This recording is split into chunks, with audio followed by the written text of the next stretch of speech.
Welcome to FPL Selection. Today we'll take a look at how the team is shaping up for game week 36, but first a quick look at how we got on in game week 35. So 52 points, which meant I pretty much stayed where I was last week, just inside the top 500,000. The team, overall, plenty of returns, spread, most of the players got something, but I ended up going for Palmer captain and ended up with 0-0 after he missed his penalty.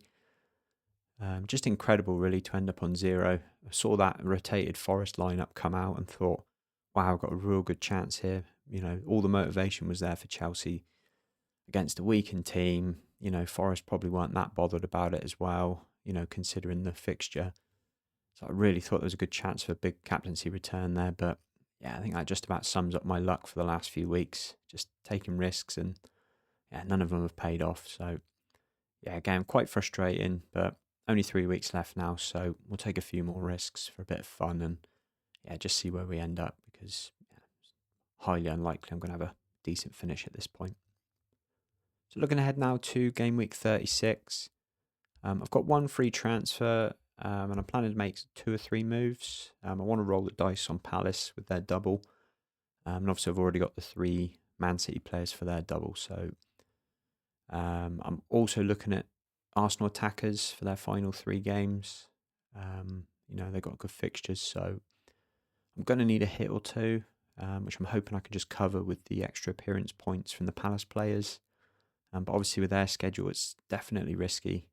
They might not get good minutes over the 2 games. Just hoping Glasgow will want to keep them sharp if they get to the Conference League final, which obviously we'll find out tonight. And that's obviously going to dictate a lot of what I'm thinking in terms of what happens tonight. In defence, I don't like the fixture for Mukiele or Diouf this week, so I'd like to get a defender in. I'll likely go Lacroix or Munoz. Lacroix is good for DEFCON. He's got a decent set piece threat.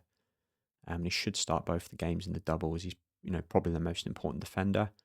But then Munoz, obviously the minutes are definitely more risky, but if he plays at least an hour in both the games, he's just got that potential to go big with, how attacking he is. So I am leaning more towards Munoz at the moment, as, there's definitely more of an upside there, but just going to have to wait and see how this game plays out against Shakhtar tonight and see if we can make a bit of a judgment call on the minutes. And in midfield, I'm looking at Saka and Eze as Arsenal attacking options. They've got West Ham, Burnley and Palace, the final 3 games. And obviously, if they win all 3, they're the champions. So there's a lot of motivation there. It makes sense to have one of them with good fixtures. I think Saka's obviously, he's the go-to guy when he's fit. He's, the main man for them. But Eze might just be a bigger differential. Obviously, a bit more risky for minutes, but I am thinking about the captaincy against Burnley next week, which seems like the place to go for game week 37. So yeah, gonna have to weigh that one up and see. I might hang on till next week to make that decision. I'm also very interested in Sarr. He's been scoring, when he has been playing recently, but mostly that's been in the Conference League. He's been rested for a lot of the league games, so would be another risky pick. But I do think, he's Palace's best weapon on the counter. So that City game probably suits him quite well. So you'd imagine he'd get a good bit of minutes in that. And, if we can get something out of the Brentford game as well. I think, he's probably the best option at Palace, I think, attacking-wise. And like I said, we saw City struggle against Everton on Monday from the quick counters. So I do think Sarr's got good potential, if he does play both the games, we'll get, a good chunk of minutes in both.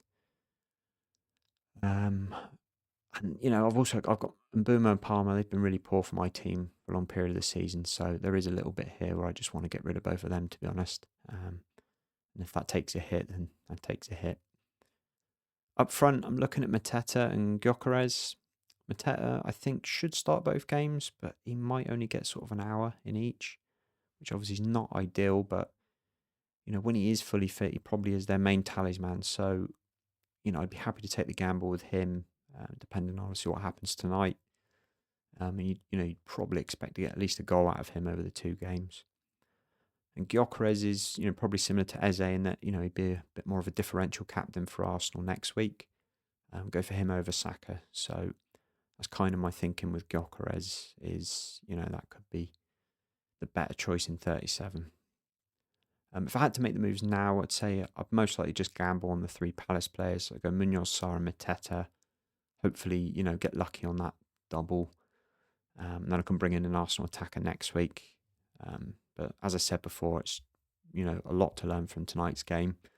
And I won't really overthink it until, we see how that plays out. So looking at the team for this week, Raya is away to West Ham. And I've got Gabriel for the double Arsenal defence. Should be a good fixture this for Arsenal.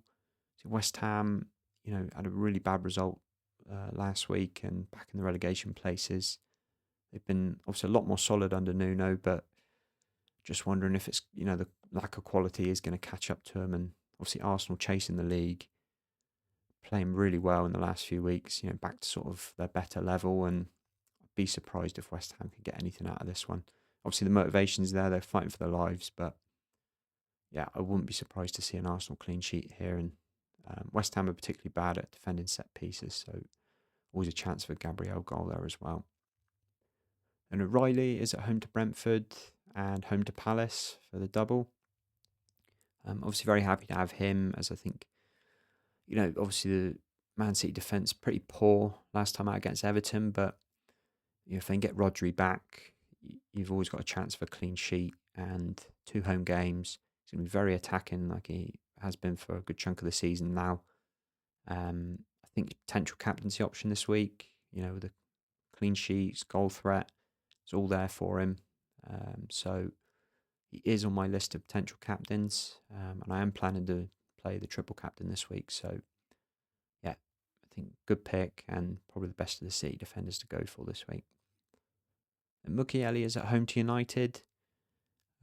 Likely to be on the bench for me, as I'm probably going to bring in a Palace defender, but I think if I do end up playing him, it's one of them that you're not sure how it's going to play out, really. I think United are sort of settled now. They've got the Champions League sewn up. Probably going to finish third. One more win should seal that. So it's whether it's going to be a sort of, relaxed game for them and less pressure so they'll perform well, or are they just going to be not that bothered on the beach and Sunderland, could give them a really good game. Sunderland themselves, not a lot to play for now. 100% safe. Probably can't catch the European places now. So, yeah, it's one of them. I wouldn't have an issue playing Mukiele in this game, but again, it's not really that exciting. So, yeah, see if, we'll end up getting a Palace defender in and, yeah, he'll probably be on the bench. Moving on to midfield, Semenyo is at home to Brentford and home to Palace, and I've got Cherky for the double City attack. So, I think in hindsight now, I would like to have not had Semenyo. I think, he's very well owned. He's not been scoring that much recently, so I am wondering whether he's going to get benched for one of the 2 games. Cherky is obviously the most informed player probably for City at the moment, so I'm looking to him as a potential captaincy option this week as well. But Semenyo's been so good this season, so consistent. You wouldn't put it past him, getting back on the score sheet. So I'd be very surprised if City don't play the strongest lineup for at least the first game. So yeah, it's, I'm happy to have the 2 of them. I would like to go to Doku for Semenyo if I had the extra transfer spare, but that's just me, trying to be a little bit different to catch people up. I think Semenyo's a perfectly good pick this week, and I'd expect City to win both matches, and yeah, there should be some attacking returns for these 2. And Mbumo is away to Sunderland, and I've got Fernandes for the double United attack. As I mentioned earlier, I think it's hard to call this really. I think United could either, be super relaxed, have a great performance, or, they're just going to be not that bothered and it's going to be a little bit of a chaotic game. But then that obviously could benefit attackers. And Mbumo hasn't scored for a little while, and I'm sure he'd be desperate to get on the score sheet.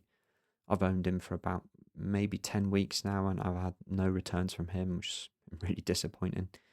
But you'd hope against Sunderland that, they're going to create some chances, and, both Mbumo and Fernandes are always involved in United's best attack and stuff. So, yeah, happy to have Fernandes, of course, but Mbumo potentially will be moved on and might, have a Arsenal attacker or Sarr in there instead. And Palmer is away to Liverpool. Absolutely had enough of Cole Palmer now. He's clearly, just not quite where he was 2 years ago. He looks physically, he's not quite got the speed that he did before. Maybe he's still carrying a little injury, or maybe he's just lacking confidence. Sometimes that lack of confidence, you're just not going to take people on so much or take on so many shots. And away at Liverpool, again, it's hard to call. Liverpool not having the best of seasons. Could be a nice open game for him and he'll get the chances. Or, they're just going to get beaten again because they're just lacking in confidence as a team, Chelsea. Really want to move him on this week, and it's highly unlikely he'll still be there come the deadline. But there's always that little thing with Palmer that we know what he's capable of.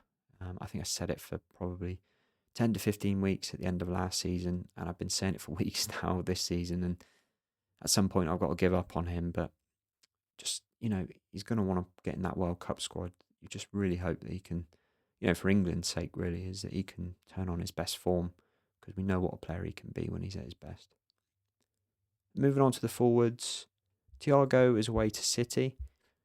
Obviously not a great fixture this for Brentford, and as I mentioned earlier, I'm probably going to bring in a forward for Dominic Solanke, so I might end up benching Thiago this week. But he's been so good this season, scored so many goals.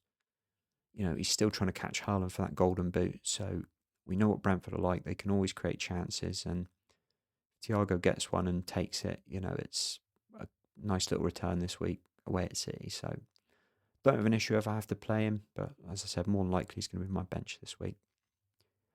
And Pedro is away to Liverpool.